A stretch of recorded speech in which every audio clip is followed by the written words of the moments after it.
Today, we're looking at the business record of the presumptive Republican presidential nominee, Donald Trump. We turn now to look at a new USA Today expose that found hundreds of former employees and contractors have accused Donald Trump and his businesses of failing to pay them for their work. Victims have included a dishwasher in Florida, a glass company in New Jersey, a carpet company, a plumber, 48 waiters, dozens of bartenders at his resorts and clubs, and even several law firms that once represented him in these labor lawsuits.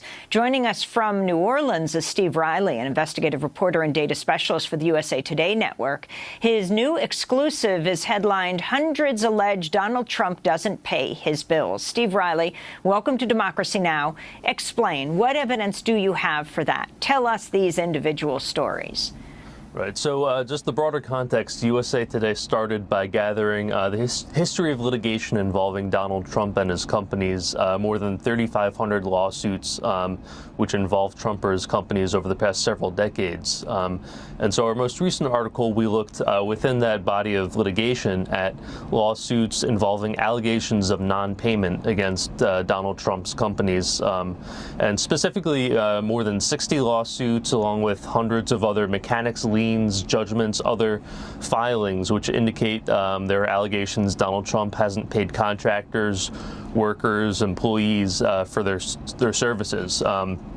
So I can talk about specific examples. The article discusses the Friel Cabinetry Company based out of Philadelphia, which did work on the casinos in Atlantic City in the 1980s. They built bases for slot machines, registration desks, and there was a dispute at the end of their work over about $83,000.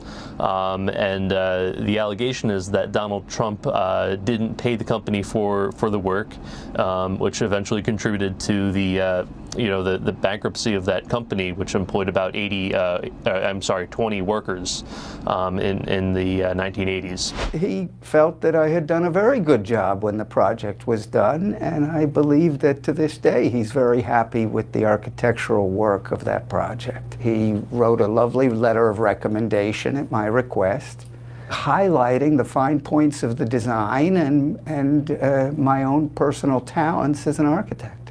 And how much money did you end up losing? Well, losing is, I was shortchanged well over $100,000. Did it have a lasting impact on your firm? Well, certainly it did. It was a grave disappointment.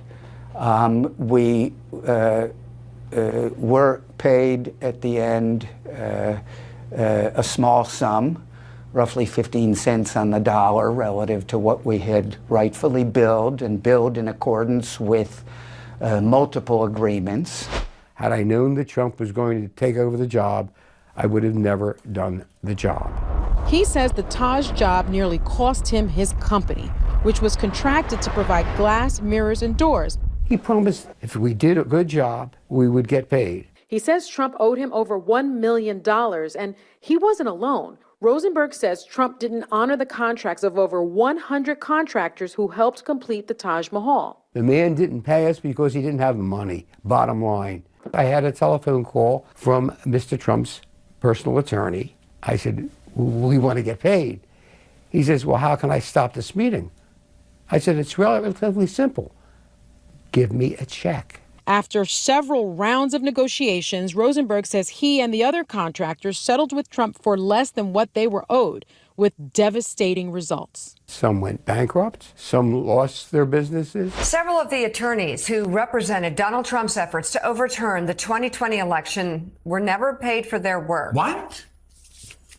He doesn't pay anybody. I mean, seriously, did they not know this going in? They're just so excited to be with him. Are they now going, oh my God, you mean he... What? He doesn't pay? You mean the great pumpkin doesn't rise from the pumpkin patch? It doesn't. Every Halloween evening to that give big orange pumpkin candy to good boys and girls? This latest news is according to testimony from congressional investigators and Federal Election Commission records. Not only were they not compensated... Wait, but he stole $250 million from his supporters. You're so dumb.